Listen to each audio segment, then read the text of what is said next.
Olá, sejam bem-vindos então à segunda aula de Pensamento Social Brasileiro. Hoje a gente vai abordar dois textos sobre as bases do pensamento social brasileiro e uma continuação da primeira aula. Então, espero que vocês gostem. Então, hoje a gente vai falar um pouquinho sobre dois aspectos, né? Primeiro, sobre a interpretação. O que é o ato de interpretar? O que é o país? Da onde vem a ideia que temos de nós mesmos, tá? E um segundo passo que é falar sobre os primeiros intérpretes, as primeiras pessoas que interpretaram o Brasil como nação. Então vamos lá para a apresentação. Primeira questão: o que é um país? Então, uma pergunta assim que as pessoas não se fazem, né? Da onde vem? Por que que a Espanha é Espanha, a Tailândia é Tailândia, Cuba é Cuba e o Egito é o Egito? E por que o Brasil é o Brasil? O que nos diferencia como brasileiros? E o que nos une como brasileiros? O que nos diferencia dos demais e o que nos faz, o que faz com que tenhamos liga, né? Com que sejamos um país único. Alguns dizem, não somos muitos Brasis. De fato, é uma dificuldade comum a países que têm a nossa história, especialmente países jovens, né? Somos um jovem país e passamos por um processo de colonização muito difícil, muito duro, demorado, um processo de escravidão longo, né, árduo, e com o encontro forçado de raças, tudo isso causou alguma dificuldade, né? Se a gente pegar e perguntar para o inglês o que é Inglaterra, provavelmente vai ser uma pergunta que não vai fazer sentido, tá? Talvez na Alemanha já faça mais, e em colônias, então, com certeza. O fato é que é uma produção social, a ideia de...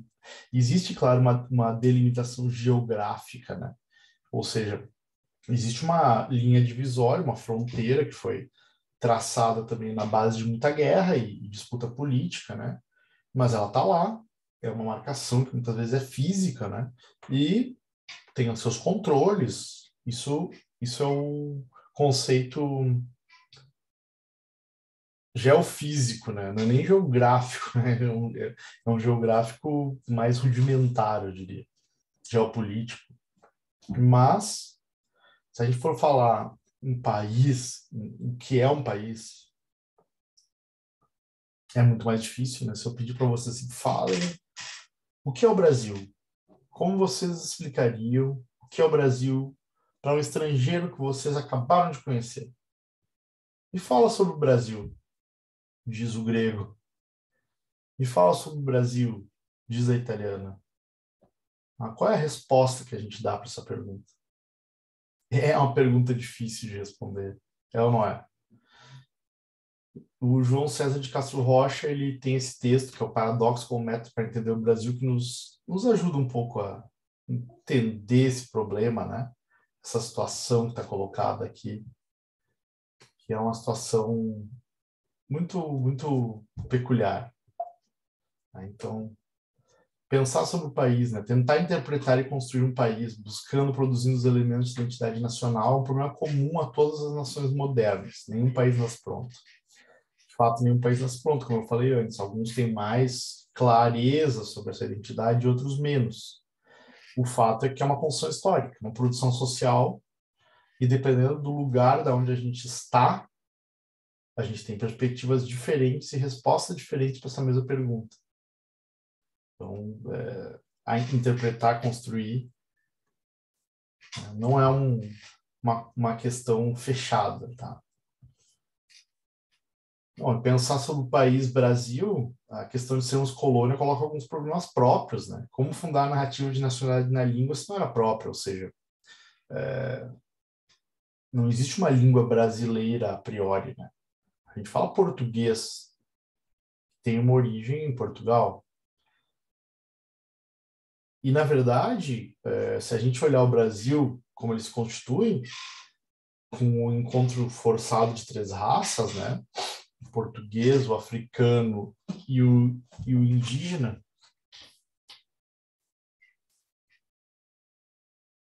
ele é, na verdade, um encontro de muitas línguas também. Se falava aqui diversas línguas das etnias que habitavam esse local, que depois foi conhecido como Brasil, se falavam diversos dialetos na África. A gente tem a ideia da África como uma coisa única, mas obviamente não é. Muitas etnias vieram para cá, e isso fez com que também houvesse uma enorme diversidade de dialetos e línguas entre os africanos que chegaram no Brasil à força, e o português, com o português, obviamente, né? Então, tem até aquele trecho famoso, bem interessante, do Triste Fim de Policarpo Quaresma, que ele invade a Assembleia com a proposta de que a língua oficial do Brasil seja o Tupi-Guarani, e não o português, né? De fato, o Tupi-Guarani era a língua mais falada aqui. Bom, enfim. Então, é uma questão complicada, né? E depois na história, que não era autônoma, a história brasileira não é uma história autônoma do Brasil. A história brasileira é contada pelos portugueses, tá? Sua gênese, que eram os detentores do local e dos meios de produção cultural, enfim. Tá? Eram os únicos que podiam contar a história oficial. E, por fim, na origem isso não era comum. Então, pessoas das mais diversas localidades reunidas num espaço convivendo forçosamente. Até Darcy Ribeiro falava bastante disso, seus livros, que o Brasil deu certo, né? Porque, olha, com tanta diversidade de língua, de origem, de raça, etnia, de intenção, de tudo, né? Com tanta diversidade, ainda conseguimos formar um país onde as pessoas não fazem guerra territorial. Claro que nós temos outros tipos de guerra e outros tipos de violência, né? Mas a guerra territorial, do tipo bascos contra espanhóis, né? Isso não temos, né? Não temos. Então, são questões interessantes. E a hipótese central do texto, né? Os intérpretes do Brasil, cujos textos ainda hoje nos instigam, são aqueles que, direta ou indiretamente, assumiram a simultaneidade da tarefa de interpretar um contexto que deve ser produzido pelo próprio ato da interpretação. A interpretação não dispõe de objeto prévio ao ato interpretativo, mas em alguma medida constitui esse objeto no momento de interpretá-lo, embora, para legitimar-se, deva ocultar a simultaneidade dos gestos. Vejam que interessante. Desculpa, passei aqui. Perdão. Vejam que interessante. Parece complexo, mas não é. Os intérpretes do Brasil são aqueles que escreveram textos que remetem a uma história, a um entendimento sobre o que é o Brasil. Tá? De maneira bem básica é isso. Os grandes, né? Então, se a gente pegar na década de 30, ali, Caio Prado Júnior, Gilberto Freire e Sérgio Bartolomeu, só ficaram os exemplos mais famosos e conhecidos, a gente tem 3 pessoas que tentaram olhar lá para o Brasil colônia e enxergar um pouco, organizar um pouco, né? Entender um pouco como a gente chegou até ali e quais seriam os próximos passos, digamos assim, a partir disso. Só que, como não existia essa interpretação estruturada, né, não existia ciências sociais no Brasil, não existia ninguém tinha feito essa tarefa, uma tarefa por fazer. Eles, ao interpretar por diferentes prismas teóricos e com diferentes objetivos também um pouco, como a gente vai ver nas outras aulas, eles, ao interpretar, criaram, ao mesmo tempo, o que eles estavam interpretando. Porque como não tem objeto prévio, não tem assim, tá aqui uma pilha, né? Vou descrever uma pilha. Mesmo que eu não saiba para que ela serve, eu vou dizer que ela é azul, preta, que está escrito aqui Panasonic, né? Tem uma ponta aqui, outra lá e tal. O país não tem, não tem materialidade, né? Ele não é uma cadeira, ele não é um carro, ele não é uma árvore, né? Ele é um país, é uma ideia muito difícil de ser apreendida materialmente, né? Então, de certa forma, ao contar essas histórias, ao criar essas interpretações, se criou também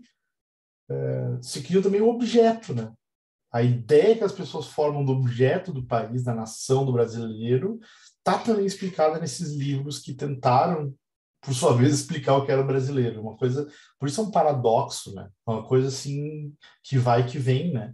E a interpretação tem objeto prévio, mas em alguma medida constitui esse objeto no momento de interpretá-lo, mas oculta isso. Ninguém admite, chega e diz assim, eu estou inventando o Brasil também escrevendo meu livro. Aquilo que eu estou interpretando também inventar aqui não é mentir, né? É inventar no sentido de dar vida a uma interpretação, a um objeto, ao tentar interpretar esse objeto que até então não existia, foi construído pelo autor. É muito interessante. Isso tem várias decorrências. A principal delas é que não há certo e errado.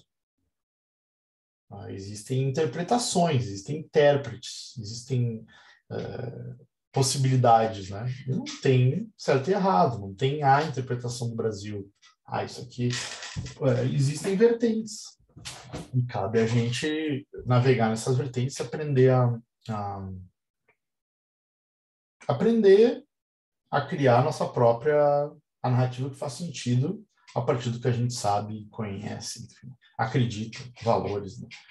Valores são filtros excelentes para esse tipo de né, para essas escolhas, digamos assim, né? Bom, vamos em frente. Depois desse vídeo, eu vou passar aqui o Brasil dos Viajantes, tá? Ele é um documentário, né? Eu vou passar um texto bem curto aqui para vocês. Trata-se de um documentário que fala sobre os primeiros que chegaram aqui, né? Na época das navegações. Então, vamos lá.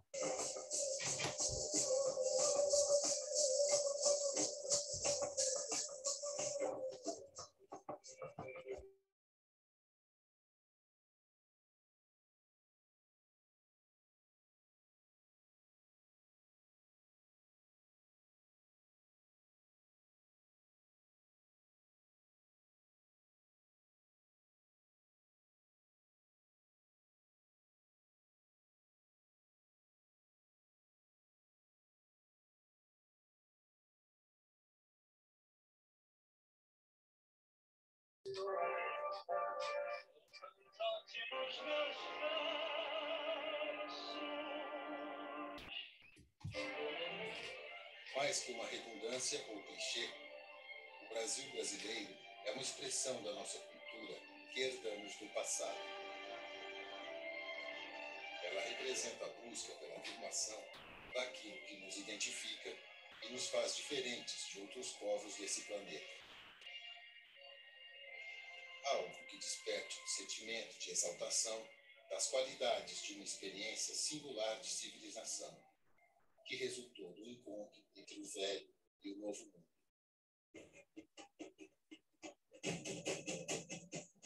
Mas o Brasil sempre abrigou muitos Brasis na sua história e na sua bela geografia. Antes mesmo de se tornar o Brasil dos brasileiros, foi a Pindorama dos índios.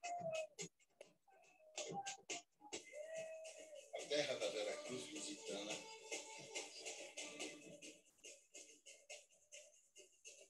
e o destino forçado e cruel de várias etnias trazidas da África.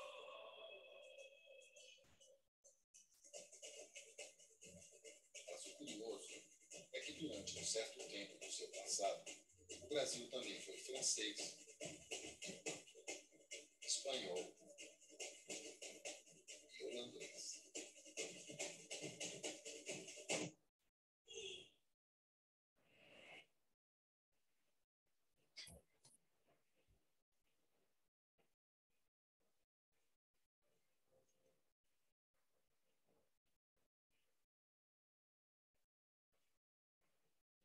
Quando os primeiros portugueses chegaram às terras que viriam a ser o Brasil, aquilo que enxergaram com os próprios olhos acabou virando um segredo de Estado. Por conveniências políticas e diplomáticas e o pouco interesse em divulgar a sua nova façanha, as crônicas portuguesas sobre o descobrimento, assim como os primeiros capítulos de nossa história, ficaram dispersos e inacessíveis até meados do século XIX, quando foram resgatados por nossos primeiros historiadores durante o processo de independência, ajudando na reconstituição e na reinvenção do passado dessa nação recém-nascida.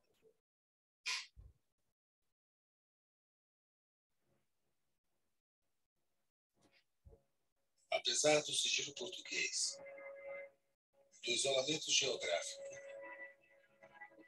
e da proibição da presença de forasteiros em suas terras, as primeiras notícias e imagens do Brasil ficaram registradas nos mapas, diários e relatos de viajantes estrangeiros que alcançavam a costa brasileira por acaso, curiosidade, cobiça ou missão.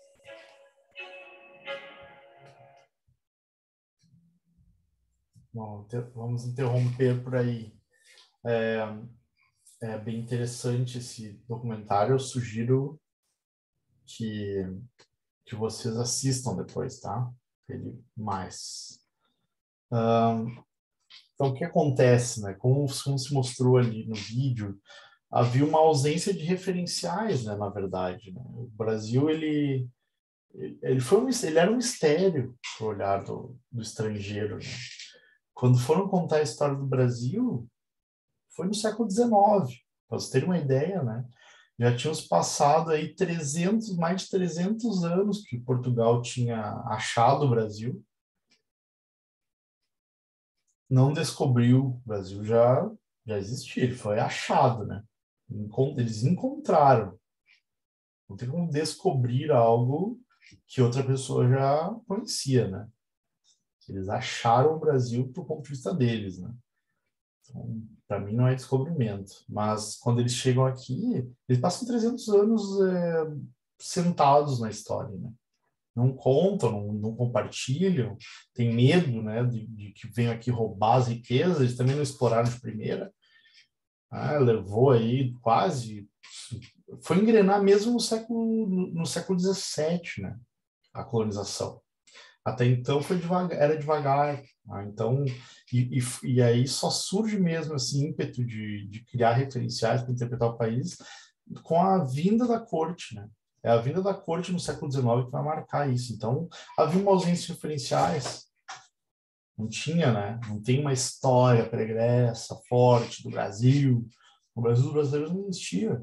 E a escravidão tem efeitos específicos que agravam muito mais, né? Porque é um povo deformado. Tá? Um povo deformado no sentido da violência mesmo, né? De ser deformado à força, à violência, né? Então, era uma sociedade altamente desigual, onde uns eram considerados como pessoas e outros não. Grosso modo, assim, sem dourar a pílula nem um pouco, é isso, né? É um dos episódios mais tristes da história humana. Possivelmente se passou aqui, no nosso país, né? Nesses quase 400 anos de escravidão. Então, não é pouca coisa. Fomos os últimos países a fazer a abolição. Mais essa. Então, na ausência desses referentes materiais e objetivos, se utiliza a negação como método criativo. Então, como a gente não sabe o que é, a gente fala o que não é. O Brasil não é, não foi, não será. O Brasil é o país do futuro. O Brasil poderia ser uma maravilha se o povo fosse melhor. O Brasil poderia ser um grande país se as pessoas fossem atrás daquilo que tem que ter, dos seus direitos, né? Então, o Brasil é um país de pessoas que não protestam, que não lutam. Esses mitos todos, né? Que tem muito dessa arqueologia da ausência, né? Do não somos, porque não sabemos dizer quem somos. Então, dizemos quem não somos. Porque, de alguma forma, a gente tem que buscar uma identidade. E aí, para fugir do impasse, também se recorre a descrições naturalistas, além dessas mistificações. O Brasil é um país exuberante, de natureza infinita, de muitas belezas, né? De riquezas naturais, uma potência da natureza. Enfim. E é só vocês terem uma ideia dessa questão do outro, né, que é tão importante aí nessa primeira página da nossa história. Veja que dizem que é o primeiro mapa, né, que foi desde que o Brasil apareceu. Até o sul do Brasil, que o sul da América é uma terra incógnita, né? Para baixo não. E aí aqui, mais para dentro, o que tem? Uma cena de canibalismo, né? Como se tivessem... Existia canibalismo no Brasil, tá? Como um ato de... Era uma cerimônia de guerra em alguns povos, né? Como um sinal de dominação.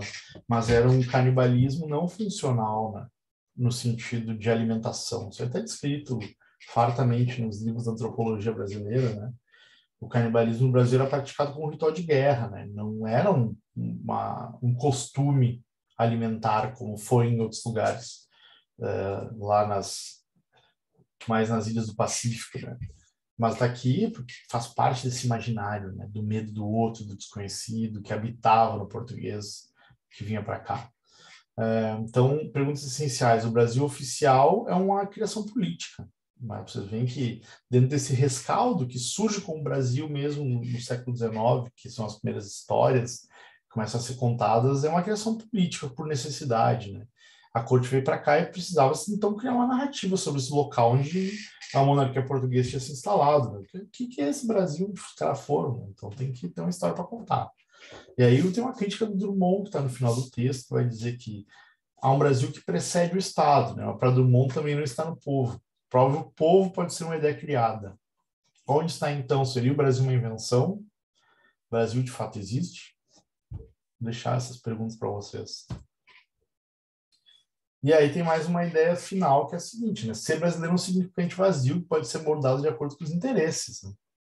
Então a gente ouve várias descrições do que é o brasileiro. O brasileiro tem muito potencial. O brasileiro é um dos executivos mais valorizados do mundo porque é muito criativo. O brasileiro é vagabundo. O brasileiro é sem vergonha. O brasileiro não tem ética. O brasileiro é cara de pau. O brasileiro é mentiroso. É o Zé Carioca. É o Macunaíma, não gosta de trabalhar. Não, o brasileiro é o povo mais empreendedor do mundo. Então, é um referente vazio que está ali, né, para ser enchido de acordo com os interesses políticos, basicamente, de quem está dando as cartas. Tá? Então, afinal, pergunta o autor, se ser brasileiro é antes de um negócio, né? Ele vai lá falar, dizer que o brasileiro não se origina no pau-brasil, né? Se origina, na verdade, nesse termo que se refere ao nome utilizado para descrever quem se beneficiava do Novo Mundo, tipo, pirata, assim, pirata das terras, né? Então, quem foi o outro que nos definiu, a partir de onde ele falava, né? De que lugar fala esse português que nos chamou de selvagem, que disse que éramos selvagens e que os africanos eram selvagens, e que, inclusive, na maior cara de pau, chegavam a dizer, lá nos primeiros escritos, que se tem notícia ainda antes desses escritos oficiais do Brasil, que a escravidão era uma forma de salvar a alma dos africanos que não eram humanos, né? E que então se tornaram humanos a partir da catequese que eles receberam no Brasil, né? E outras tantas coisas tão horríveis quanto essa ou piores. Então, o brasileiro. Porque não sabemos exatamente quem é o brasileiro, precisamos ouvir novos futuros intérpretes do Brasil, tá aí? Toda essa dificuldade, né, o César Castro Rocha define, explica muito porque temos que estudar o pensamento social brasileiro. A gente tem que entender um pouco melhor de onde vêm essas coisas, né? Aonde está colocado esse debate. Senão a gente vai ficar remando eternamente aqui, né, no vazio. Segundo texto, primeiros intérpretes da então jovem nação, da Miriam Donikoff. Acho que é assim que fala, é difícil falar esse nome. Bom, os 3 temas principais estão aqui colocados. Tá? Primeiro, a cidadania, que é o tema voltado para a questão política, né? Quem podia votar, quem eram cidadãos e não eram, quem teria direito ao voto, toda a evolução do primeiro do voto feminino, até chegar no sufrágio universal, primeiro voto só dos alfabetizados, né? Toda essa história da evolução do sistema eleitoral está muito vinculada a essa ideia de cidadania. O sistema que era extremamente excludente foi simplificando até o sufrágio universal, né? que é o que temos de melhor hoje, em termos de democracia. Acho eu, né, supostamente. Depois temos a questão da identidade nacional, quem somos aqui, como somos quem somos. E depois, por fim, a questão da escravidão, né, que é um tema muito fundamental no Brasil. Como eu já disse, temos uma das histórias mais bizarras de escravidão da modernidade.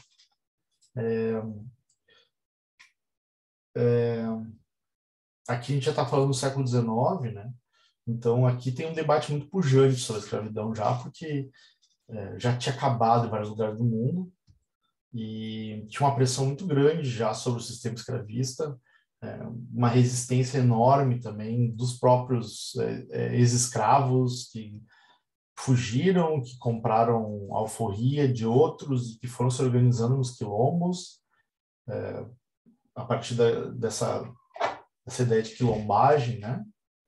e também do próprio pressões internacionais também, né? Da Inglaterra, que tinha interesse também em transformar cada vez mais os mercados em mercados consumidores, né? Já que o capitalismo industrial se impulsionava, né? E precisava de pessoas para comprar as mercadorias que eram produzidas. E fora isso, a questão da Revolução Haitiana e dos problemas que estavam colocados já no âmbito do medo, né? Bom, então seguindo aqui, o que é a identidade nacional? Primeiro tema, né? Os grandes temas, tá? Vamos lá. Assistir um vídeo curto. Acho que antes eu não compartilhei meu som, vocês me desculpem. Eu vou avisar depois, tá? Agora eu vou fazer certo aqui o compartilhamento do áudio, tá? Vamos lá.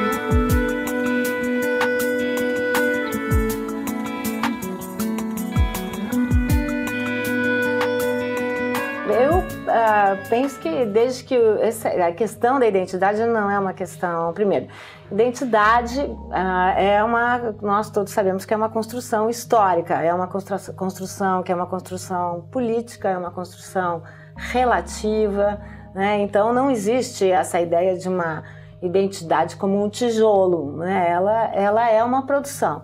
Também não penso que esse tema da identidade seja caro a todos os países, ele é um tema mais importante para países de tradição recente, né? Quem for pegar o Norbert Elias no processo civilizador, ele é o primeiro a dizer, um francês e um inglês dizem, nós somos franceses e ingleses, ponto, né? Então, por que essa discussão começa por exemplo, em países como a Alemanha e a Itália, né? Porque são países de produção recente. O que dizer de países de tradição colonial, como é o nosso caso? Então, até no momento em que o Brasil não era Brasil, era uma América portuguesa, o primeiro debate se deu em torno do nome, ou seja, Terra de Santa Cruz, né? Numa homenagem à primeira missa, ao lenho sagrado que foi colocado, ou então Brasil, que lembrava o vil comércio e lembrava também a seiva do pau-brasil, que era vermelho. A gente escreveu isso. Né? Mas então, olha, só uma coisa. Você escreveu muito bem como que até hoje nós temos essa preocupação da maneira como a gente quer se ver e quer ser visto. E eu acho que você falou isso muito bem quando você aborda a questão hoje da abertura das Olimpíadas, que essa coisa da identidade está contemplada lá dessa maneira. Não é como somos ou como é a nossa história, mas é como a gente quer ser visto, né? Narciso acha feio que não é espelho, e como que a gente quer que o resto do mundo nos veja. Né? No livro a gente diz, né, que a gente, em vez de ser ou não ser, a famosa máxima do Shakespeare no Brasil é ser é não ser, né? Então, enfim, ou ser é ser também, né? Essa ideia de que a gente está sempre se projetando, né? Está sempre querendo mostrar, sempre correndo atrás da nossa imagem. Então, essa questão não para na colônia, ao contrário. Os brasileiros já foram um pouco de tudo, né? Já foram sempre exóticos, já fomos franceses, já fomos indígenas, já fomos americanos, já fomos divinamente degenerados, depois demos um exemplo para o mundo de divinamente mestiçados, né? Um pouco da imagem na abertura das Olimpíadas foi essa, né? Devolvemos isso de novo, né? Um país da festa, um país da alegria, das cores, da mestiçagem. Eu não estou dizendo que não somos, né? Mas somos isso, mas somos também um país violento, um país com grandes desigualdades sociais, um país com grande letramento. Então a identidade está sempre em questão, né, para os brasileiros, né? E nós estamos sempre procurando um outro espelho, né, Elô? Tem sempre uma falha, né? E tem sempre essa coisa do querer ser outro, né? O brasileiro quer ser outro, ele quer se apresentar como sendo outro. Então, a identidade tem esse corte, né? Como se algo falha, algo não está bem ali. É o que a gente chama um pouco de bovarismo, né? Que vem de Madame Bovary, que é essa ideia da Madame Bovary, que é a projeção, né? Ou seja, no lugar nunca está muito bom, nunca tá, o lençol está curto. Então é bom a gente imaginar, vamos para outro lugar. Madame Bovary tem uma vida pequena, medíocre, numa província, né? E aí ela lê o romance, não gosta do marido. Não gosta do marido e quer ser outra coisa. Então, um país periférico, né? Na borda do mundo, querendo ser outra coisa. Eu acho que tem a ver um pouco com isso, né? O Sérgio Buarque tem razão no bovarismo.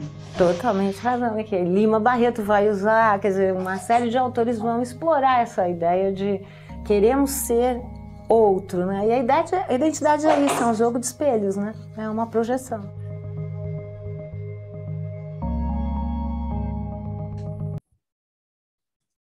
Tá aí.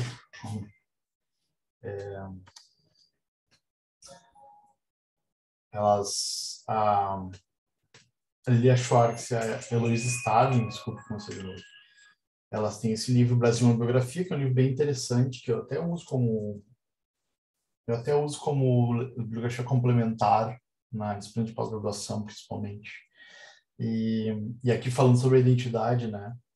É mais ou menos o que eu tinha dito antes, né? Um pouquinho dessa dificuldade que a gente tem de encontrar o que é o tema da identidade, para reforçar que ela não há uma essência na identidade. A identidade é construída e tudo que é construído pode ser desconstruído e reconstruído.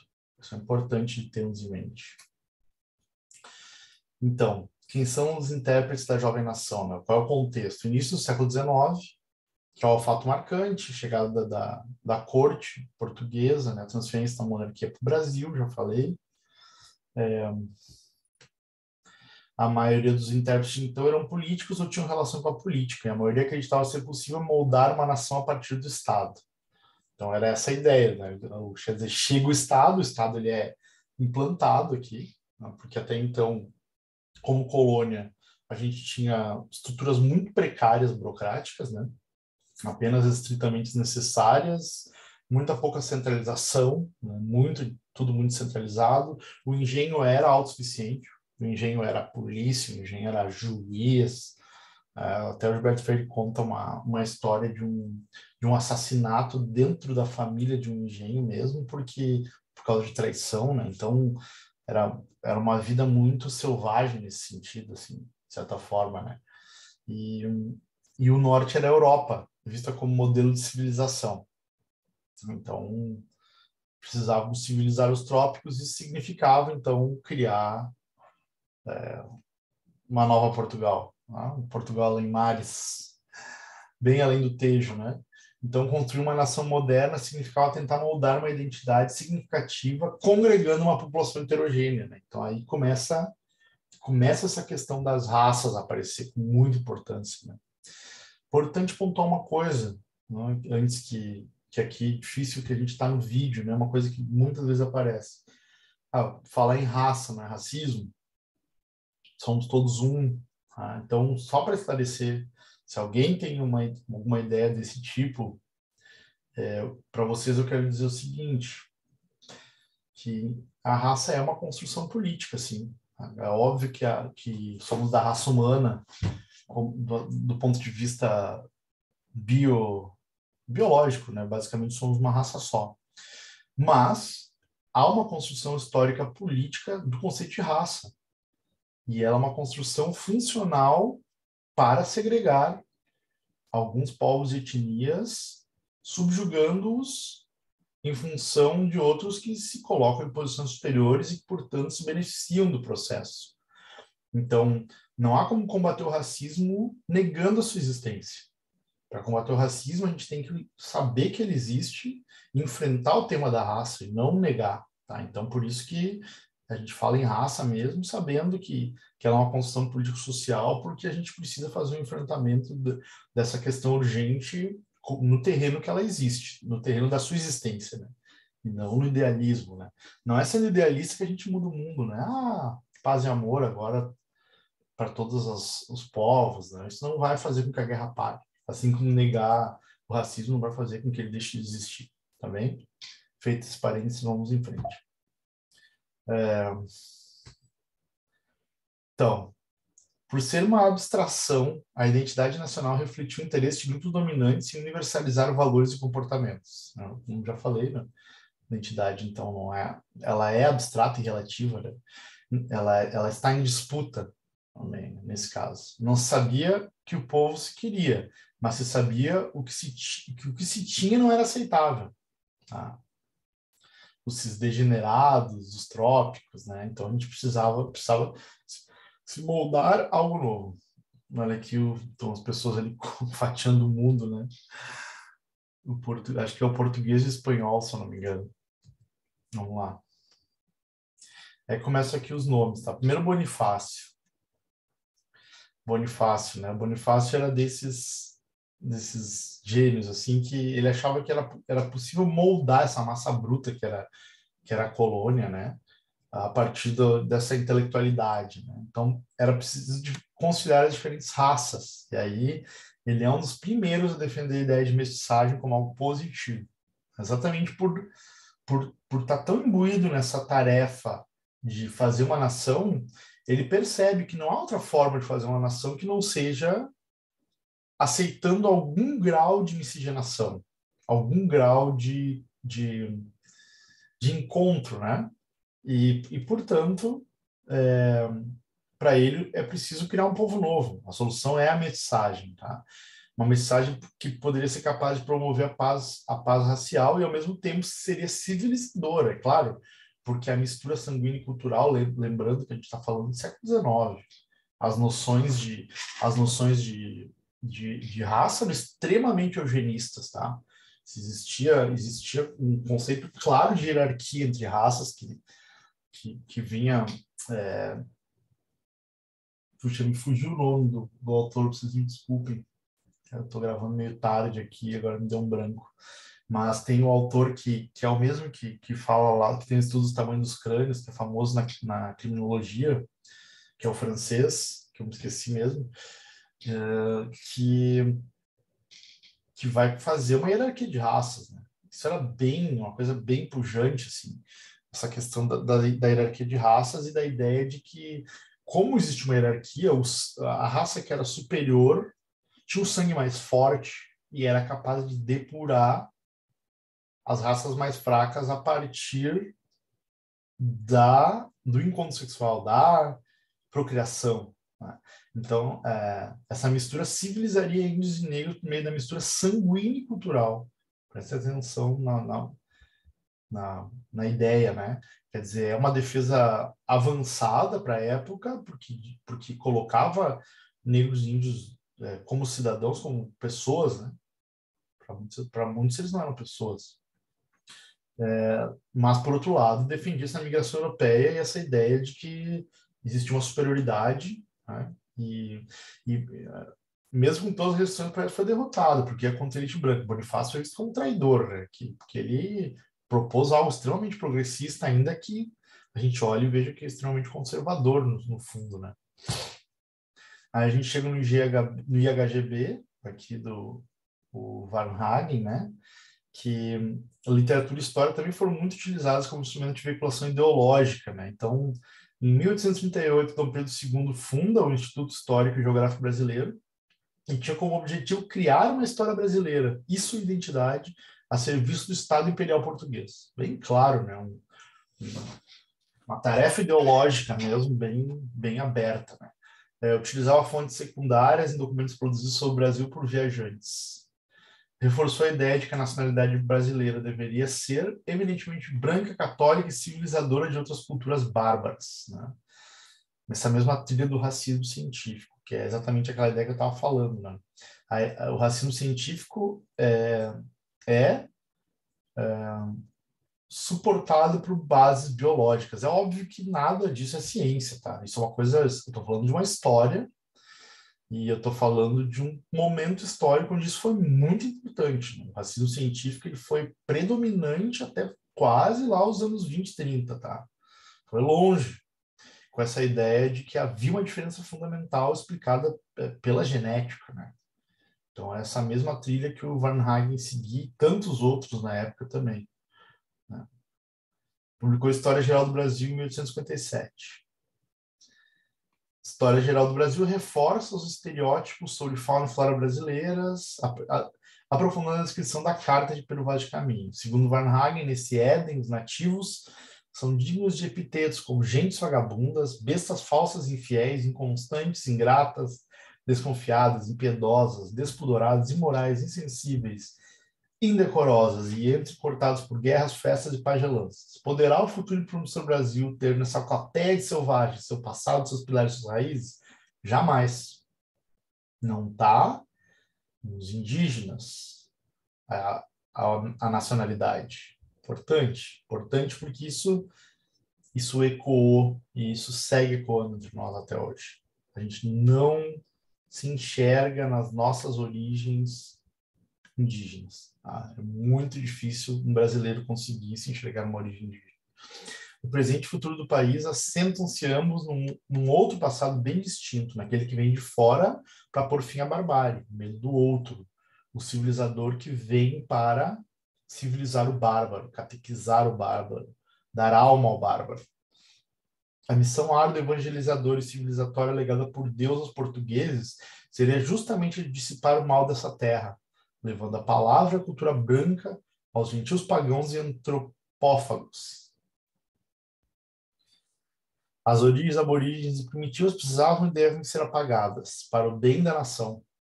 Uma tarefa civilizadora, apagar as origens. Aborígenes. O rei, a lei, a cruz, a paz e a instrução trouxeram a prosperidade, as essas glebas nos integraram, ainda que fosse necessário algumas circunstâncias da espada. Na verdade, para Varnhagen, foram os índios que atacaram primeiro. Chega a ser até chega a ser quase cômico se não fosse trágico, né? Esse aqui é o livro Varnhagen, é Invenção da História do Brasil, Vader Almeida, o artigo, né, não o livro. Interessante, né? Pouco sabemos sobre isso. Depois a gente tinha os indianistas, né? Também no século XIX, como José de Alencar, que seguiam muito o mito russoniano do bom selvagem, né? A ideia desse passado romantismo, né? O passado romântico, na época as coisas eram boas, né? Os índios andavam nus, em meio a muitas frutas, vivendo uma vida ótima, tranquila, né? E aí vieram os portugueses e complicaram. O índio se sacrifica pelo português, né? Ele quer o bem, né? O índio é uma pessoa muito assim superior, né? Que é um romantismo pleno, né? E aí o debate entre o IHGB e os indianistas aconteceu nos jornais e nos livros, excluiu o escravo, né? Então Bonifácio, como eu disse, foi o primeiro ali a colocar o negro dentro do debate, porque até então o debate era índio português aqui, né? O negro nem era considerado gente, tá? O africano aqui, ele para muito... Se eu estou falando assim, ó, de novo, não se assustem. Isso é história. A gente tem que conhecer a nossa história para entender por que a gente é como é, por que a gente segue negando que exista racismo no Brasil e achando que aqui está tudo bem, quando na verdade é o país que todas as estatísticas mostram na cara, esfregam na cara o racismo. Aconteceu agora a morte lá do imigrante no Rio de Janeiro, né? Espancado por cobrar seu salário. Então não se enganem, tá? Não se enganem, as raízes são profundas e perversas, tá? E é isso, né? Tem os livros do Bivar Marquesi que falam sobre, que estudou os manuais dos senhores de engenho, dos feitores, né? Ali no século 16, 17, 18, basicamente, um pouquinho 19 também, vai mostrar como isso era dito abertamente, né? O escravo, ele era tratado como outro recurso, né? Material, assim, tá? Tem a máquina, tem a cana e tem o escravo. Olha, não tem um status superior, não tem nenhum humanismo, né? Não tem nada. O humano, ele não tem ali, ele não é humano. Aí que tá, o humano pode ser tão bom superior. O escravo não é humano. O escravo é uma força de trabalho. É bem assim mesmo, cara. Sem meias palavras. Por isso que ele não está nem no debate. Nem no debate do século XIX, em muitos casos. Depois tem um debate político, que é o debate da cidadania, né? O governo representativo já era uma predominância nos arranjos institucionais dos Estados Unidos e da Europa, né? Quando aqui foi proclamada a independência. A gente estava, um passo muito atrás da história. Isso significaria transformar o povo em cidadão. A questão racial dessa dimensão não era considerada importante. Bonifácio defendia o fim da escravidão para resolver o problema da incorporação necessária para a integração nacionais. Sem os negros, com os mulatos, né, com aquela miscigenação. José de Alencar incluiu o índio, mas evitava o negro. Nacionalidade não era sinônimo de cidadania. Nacionalidade era sinônimo de civilização. Quem são os civilizados? Se acreditava em um eleitorado seleto. Não tinha nenhuma ideia de uma representação para todos, porque só alguns eram humanos, como eu já disse, né? Alguns eram pessoas e outros não. E mais, os rumos da Constituição Nacional se aprofundam marcados pelo colonialismo e pelo modo de produção baseado na escravidão ao longo do século XVI, XVII, XVIII e XIX. Esse período é composto por capítulos essenciais para compreender quem somos hoje e por qual caminho chegamos onde estamos. E essas vão ser as próximas aulas, onde a gente vai entrar, então, na geração de 30 e nessas interpretações sobre o Brasil colônia, que vão sobre diferentes matizes, tentar resgatar essa nossa origem para entender quem somos e para onde vamos, tá? Então, esse é o rescaldo aqui desse começo, tá? É importante que vocês participem do fórum, pessoal. O fórum está muito fraco, o fórum ali, o avaliativo 1, tá? Queria muito que vocês participassem. Nós temos 5 pessoas só, de 60, né? Que se dignaram a escrever alguma coisa. Tem mais uma semana, a partir de quinta ele está encerrado, né? Lembrando que quem perder 3 atividades vai ter automaticamente reprovado da disciplina, tá? Por falta de frequência. Então, participem, assistam vídeo, façam perguntas, usem o fórum de dúvidas também, caso necessário, tá? E tenham todos uma boa semana. Muito obrigado pelo tempo de vocês. Arrou. Parar a gravação aqui, se eu conseguir. Adiós.